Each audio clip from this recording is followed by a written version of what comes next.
Welcome to another exciting episode of Culture Conversations. As always, my name is Chizoba Mofebum, and I will start off by saying I am proudly Nigerian. And one of the reasons I'm proudly Nigerian is because of our fashion, our culture, and how it's just really bubbling on the global scene.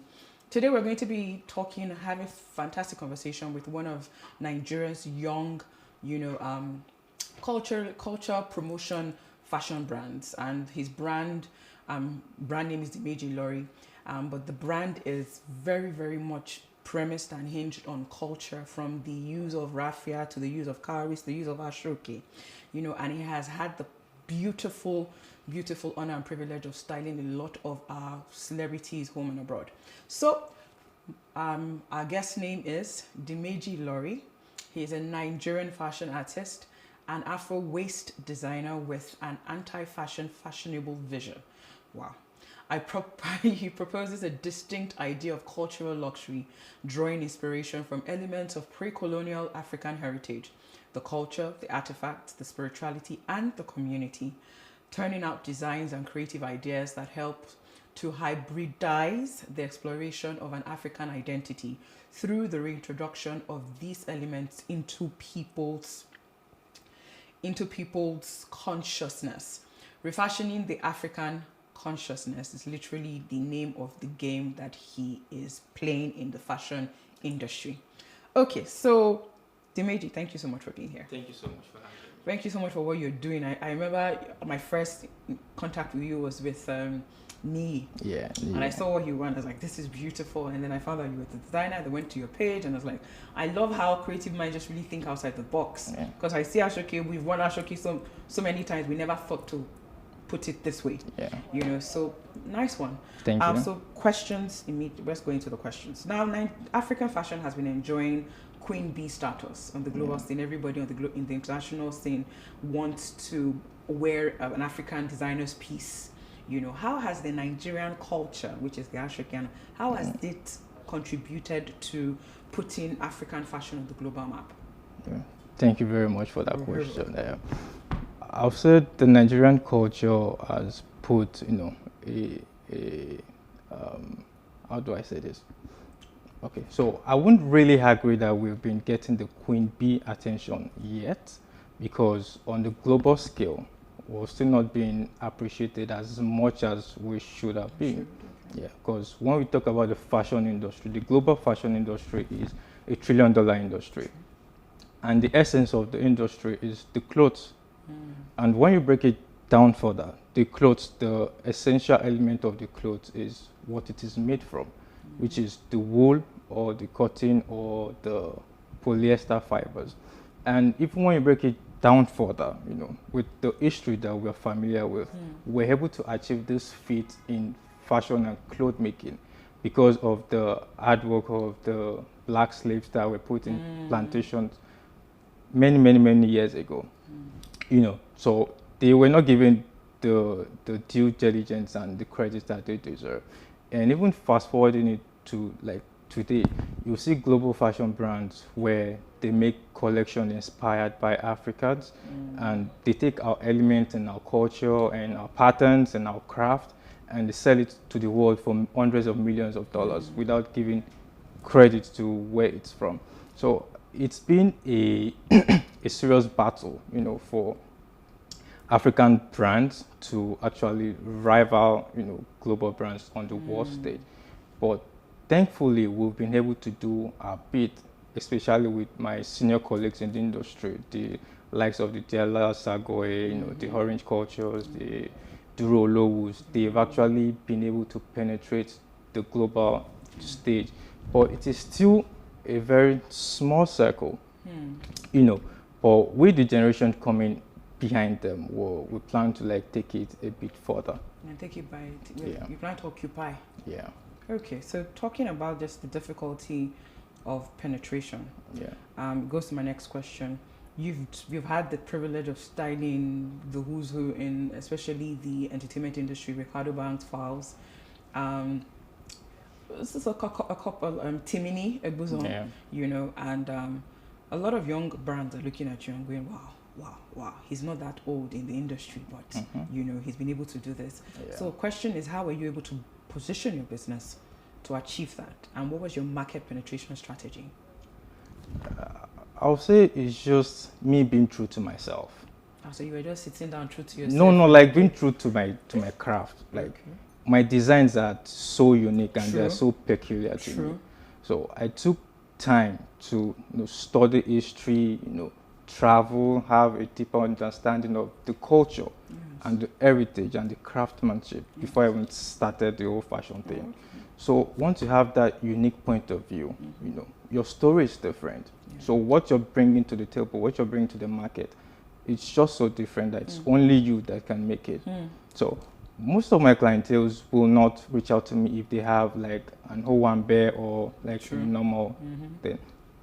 But if they want to go out and look Afrocentric and look new, they know they should come to DiMeji. It's going to give them that authentic, undiluted African designs. Okay. I like what you said about you went and did your research. Yeah, absolutely. And the truth is that when we look at your, you said something again about your brand or your designs not being easy to copy. Yeah. For example, now I've been to your page and okay, you use raffia, you use ashoke, you use cowries. Someone can say, okay, let's take the raffia and do, but they won't think to do what you do with it. I saw what you did with raffia, like a box, like you sent me. Yeah. I'm like, I wouldn't have thought. I won't have, so yes, so you're saying your business positioning and market penetration strategy is do the research to stand out so that you can stand out. Absolutely. Okay. So what unusual events have taken place on your journey to starting and positioning your fashion brand? We've spoken a bit about. As a child, did you stumble into fashion? Was it a prophecy that went ahead of you? What happened? I think fashion has always been something that has been, in the background for me. Because growing up, my mom was a seamstress and a teacher. But, sewing was something she does when she's free. So I grew up with, having machines in the house, tape rules, pattern making all over. So it has always been a thing. But I never see myself going into it full time. But from a very young age, I've been an artist. I draw a lot. I used to draw very, very well. But my parents, Nigerian parents, they want something different. They want something different for the kids. They wanted me to study engineering. But unfortunately, I studied physics in the uni. And after uni, it was difficult, But I landed a 9-to-5 job. I was working with the Surveyor General of Kwara State under the Bureau of Land. I did that for about 4 years. But it was not fulfilling for me. I've always known there's something else. So when I started, asking about who I am as a person, that was what led me into, researching my history and where I'm from. And one of the things that fascinated me was the clothing. Then I was able to relate it back to the clothing in the house, and by the way, my grandmother used to be a ashoke weaver. This is something from my grandmother. She made it many years ago. This jacket? Yeah, it's a vintage ashoke. So I had to repurpose it and make a new jacket out of it. So fashion has always been something that's a legacy for you. Yeah, it is. Okay, so let's talk pricing. Because that's, in the economy we're in right now, a lot of people want to start up businesses in fashion because fashion always moves regardless of the economy. Absolutely. It's about how you position it. And then also the price point is very, very critical. How do you arrive at putting a price point that doesn't scare the audience, the clients away, but also gives you the profit that you deserve? Okay. So my mentor used to tell me this. He says, no price of any particular product is actually uniquely justified. It is all about perception and value. So let me explain that. If I produce this chair you're sitting on for 1 naira and you come into the store to want to buy it and I decide to sell it for 2 naira, I've made good profit. I've made business. But if you come into the store and I tell you that this chair, the wood we use in making this chair was sourced from Abeokuta. And the clothing on it is a very special kind of linen that was sourced in Kano State or something. Now you have a perceived value for it. I can sell it for you for 100 naira and you're going to buy it. it is not that I lied about it, but I made conscious effort to make the product as unique as possible, so I can give it a reasonable price. So for me as a brand, I go extra length to get all of those things. I travel into the interior villages to source fabrics. My cowries, the raffia that we use. It is a lot of work that goes into it. So when you put all of that together into the making of a garment, and like the creative idea and all the thinking and research that goes into it, most times it's always hard for me to like put a price on the product. But at the end of the day, you want to sell, so you have to put a price. But when your customers can perceive and understand the work that goes into it, and like the value that you bring to the table, they'll pay any amount for it. Yeah, they will pay. I mean, as you said, as you right from the first question, what are you doing that sets you apart? Like you said, the research, you're going into the hinterland, you're making sure the products you're sourcing are from source. Yeah. Okay, so and I tell people, human beings like to be oppressed into buying something from you. So if you're not giving them a story that oppresses them, oh my God, wow, take my money and go. Do you understand? Okay, so yeah. How easy and difficult has this current economic situation made establishing made in Nigeria brands? I mean, doing any kind of business at all in Nigeria is you have to be insane to actually want to do business in you have to be insane. Nigeria, because it's difficult. But from my personal experience, even human capital, getting the right tailors with the right mentality and the good skills to make a garment is so difficult, because most of the people nowadays don't want to work. Everybody is just about money. So even when you find tailors, they don't want to stay with you for so long. They just want to work with you for a month, learn one or two things from you, then go start their own. And probably take your customers whilst they're going. Steal your customers along the way. So it's difficult. Then power is another major challenge. True. Like, it's crazy. We can go on and on and on. We'll be here, the Nigerian factor, but still proudly Nigerian. Thank you very much. Absolutely. And so with this now, how can the government, how can private organizations help? I think first of all, infrastructure and power. Then we need more educationists. We need to teach more about changing people's minds, because even when the infrastructures are there and there's power, we still need people with the right mindset to actually do those things. And service mindset. It is insane. The people on the streets these days, nobody wants to do anything genuine anymore. Everybody is all about money. So it's hard for people to want to own their skills. It's hard for people to want to create. It's hard for people to want to build. Because it takes time. It takes time. It's a process. It just does not happen overnight. Yeah. So people are not ready to build. So until we get people with the right mindset that are ready to like build and do something on the long term that's going to pay us and the generation coming behind us. Legacy business. Until then, it's going to be difficult. Yeah, so I also think that we need more technical schools. Yes, we do, because most of the schools we have now, our education system is flawed. I always say that our education system prepares us to go and work abroad. Yes.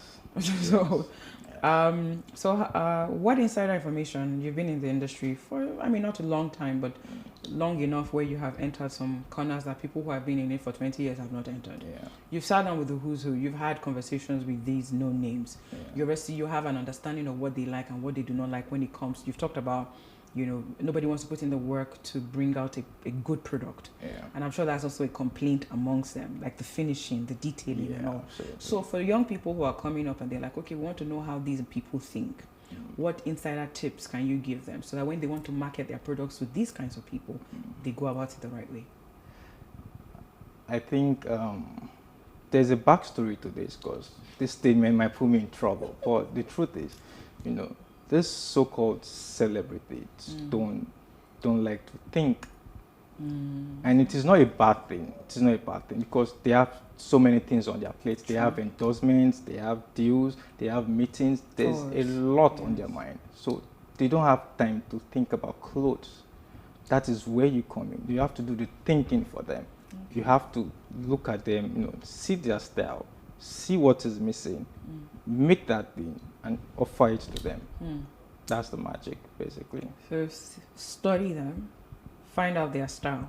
Yeah. What is Timini's style might not be Ricardo Bank's style. Absolutely, it's always different. It's always different. Yeah. Study, and I think that's been the recurring thing with you. Just do the research. Yeah, do the research. Do the research. People don't want to do research no more. Yeah. They just want to do it Fast instant, fashion. No, Fast fashion it is is not that fast. You still put in work to research. you put in a lot of work. Yeah. So concluding question: what is the Dimeji Ilori story? Your beginning till now. Very, very brief. The Medjugorje is a very long story, even though I'm so super young. Okay. But like I said earlier, it's been a thing around the corner. And after school, while I was doing the job, there was no fulfillment in it. I was always kind of sad, But I was doing the fashion thing by the side. So I do my 9 to 5, and at night I do the fashion overnight, and I resume back in the office 9 again. So it was really difficult until when I decided, let me just transition completely into fashion. But it was difficult, But I was able to save money for those 4 years. So that I was going to say, while I was doing that, I was saving money. So when I was ready to go into it, I had some little funds to push it. And one of the funny things that happened was when I sat my parents down and I told them, I'm not doing this job anymore. I want to go into fashion. And my dad was not having it at all. As a matter of fact, I was disowned for years. But now he has come around, thankfully. Okay, so it was really difficult, but we thank God. So the Dimeji Ilori story is knowing what you want to do. Yeah. Perseverance. Yeah. Research. Always research. There's so much to know. Yeah, because the culture is vast. Yeah. And so if you go deep into it, you're going to find something to carve out as your own niche. Yeah. Thank you so much, Dimeji. Thank you so much for Thank making you our so time. much for having me. Yeah. Thank you so much for thinking outside of the box, and giving young people something else to aspire towards. It's been an amazing conversation with Dimeji Ilori. Already his name also sounds very, very, very culturally amazing. So we've heard from him, and the recurring theme here has been perseverance and research. Do the work, do the research. Find out about your target market, what they like. Do the research. Take all the time you need to do the research, so that when you come out big, and you come out earning and profiting mighty. Okay? So we're going to join John and Helen in the studio after this break. Stay tuned.